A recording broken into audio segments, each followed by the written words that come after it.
नमस्कार साथियों। आज 17 जून है और पिछले कई सेशन से आपने देखा होगा, लगभग 3-4 सेशन से वॉर पर डील हो गया है। साथ के साथ डॉलर इंडेक्स गिर रहा है।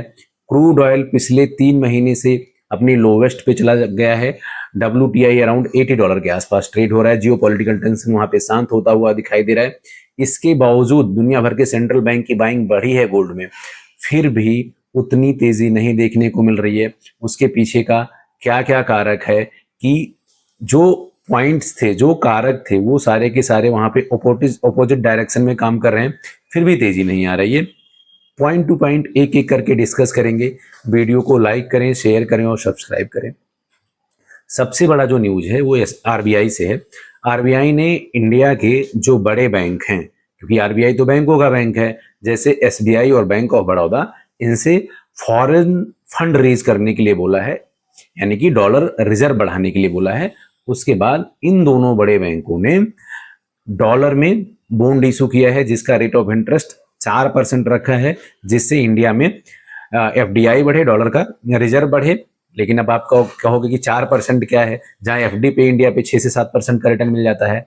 लेकिन फॉरेन कंट्रीज में जो डेवलप्ड इकोनॉमी है, जैसे आप जापान का ले लो, जहां वहां पहले तो रेट ऑफ इंटरेस्ट था ही नहीं, अब जाकर के 1% हुआ है, या अदर कंट्रीज हैं, उनके लिए 4% का इंटरेस्ट बहुत बड़ा होता है। ऐसे में अगर बैंक ऑफ बड़ौदा और एसबीआई 1 बिलियन या उससे ज्यादा का फंड रेज करेंगे तो अपने इंडिया का फॉरेन रिजर्व बढ़ जाएगा। और जो यहाँ पे क्राइसिस अभी फॉरेन रिजर्व का आया था, जब वॉर का सिचुएशन बना था, जिसमें ये बोला गया कि गोल्ड की बाइंग ना की जाए 1 साल तक, सिल्वर के इंपोर्ट पर रिस्ट्रिक्शन लग गया।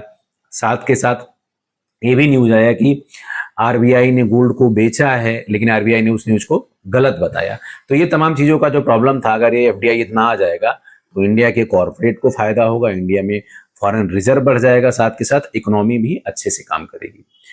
लेकिन सबसे बड़ा मुद्दा यह है कि जियोपॉलिटिकल टेंशन शांत हो जाने के बाद में भी सिल्वर गोल्ड में तेजी क्यों नहीं है। उसके पीछे का सबसे बड़ा कारण है जो अभी फेडरल बैंक की मीटिंग चल रही है, जिसका आज शाम को 11 बजे के आसपास रात में रिजल्ट आ जाएगा। उसमें पता चल जाएगा रेट ऑफ इंटरेस्ट बढ़ेंगे या नहीं बढ़ेंगे। उसी के कारण यूएस के मार्केट में भी कल प्रॉफिट बुकिंग हुई, लेकिन उसके बाद में खरीदारी नहीं हुई। वेट एंड वॉच का सिचुएशन है कि क्या वहां पे डिसीजन निकल करके आता है, उसी तरह से बाइंग की जाएगी।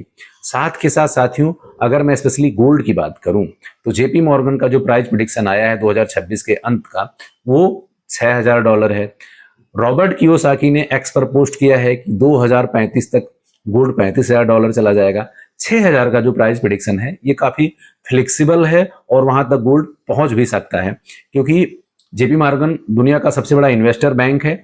और ये प्रोडक्शन उन्होंने क्वार्टर वाइज क्वार्टर करके दिया है कि सेकेंड क्वार्टर में यहाँ पे हल्की बाइंग दिखेगी, थर्ड क्वार्टर में उससे भी थोड़ा सा तेजी बढ़ेगी, और फोर्थ क्वार्टर ऑनवर्ड वहां पे हैवी तेजी आएगी, जिसके कारण $6000 तक गोल्ड पहुंच सकता है। रॉबर्ट कियोसाकी ने कहा है कि जितने भी दुनिया के करेंसीज हैं वो आने वाले टाइम में बेकार हो जाएंगे, बड़े बड़े डेप्रिशिएट हो जाएंगे। गोल्ड और सिल्वर और अदर रियल एसेट्स जो हैं वही एक रियल माने जाएंगे, उनमें सबसे ज्यादा आपको रिटर्न मिलेगा, उनमें सबसे ज्यादा ग्रोथ देखने को मिलेगा।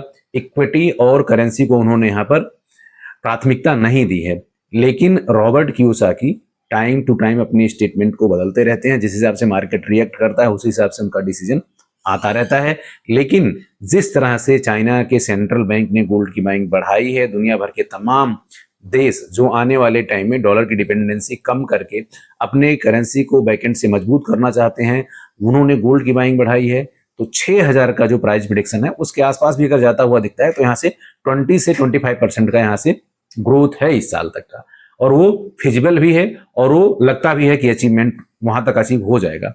लेकिन 35,000 बहुत ही मुश्किल है। अब बात अगर मैं सिल्वर की करूं तो सिल्वर का जो पिछले हफ्ते या जब वहां प्राइजेस पे काफी दबाव था, तो उसका जो सपोर्ट लेवल था वो था $70 $73।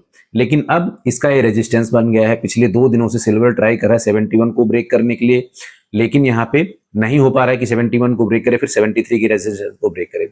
लेकिन अभी यहाँ फेडरल बैंक की मीटिंग में अगर कुछ निकल कर आता है और हैवी बाइंग अगर यहाँ पे निकल आती है, तो सिल्वर अगर 73 को ब्रेक करेगा तो फिर वो इजिली आपका 78 और $80 तक जा सकता है। अगर मैं गोल्ड की बात करूं तो भी शॉर्ट टर्म में गोल्ड ने अभी भी अपने 200 मूविंग एवरेज डे को नहीं तोड़ पाया है, जो 4371 का है, अभी $4300 के ऊपर ट्रेड हो रहा है। लेकिन अगर वो अपने 200 मूविंग एवरेज डे को ब्रेक करता है तो वहां पे भी तेजी आ सकती है। ईरान को यूएस का जो डील हुआ है उसके लिए उसको $300 मिलियन मिलेंगे। उसका जो वहां पे डिस्ट्रॉय हुआ इंफ्रास्ट्रक्चर या अदर चीजें नुकसान हुई हैं उसको डेवलप करने के लिए अब यहाँ पे वॉर शांत हो गया है ईरान का। जिस तरह से है मार्केट में कि आने वाले टाइम में क्रूड ऑयल का सप्लाई बढ़ जाएगा, तो ऑलरेडी ऑयल के प्राइसेस में गिरावट यहाँ पे है, तो मार्केट सेटल डाउन होता हुआ दिखाई दे रहा है वॉर के कारण। अब यहाँ से जो ये मोमेंटम बना हुआ है, जो कंसोलिडेशन बना हुआ है, आज फेडरल बैंक के रिजर्व आने के बाद में यहाँ तेजी बन सकती है। फेडरल बैंक की मीटिंग को लेकर के जेपी मॉर्गन का जो प्राइस प्रेडिक्शन है वो उसको लेकर के रॉबर्ट कियोसाकी का जो प्राइस प्रेडिक्शन है उसके बारे में आप क्या सोचते हो, कमेंट करके बताओ। अभी के सेशन में इतना ही, मिलते हैं नेक्स्ट सेशन में।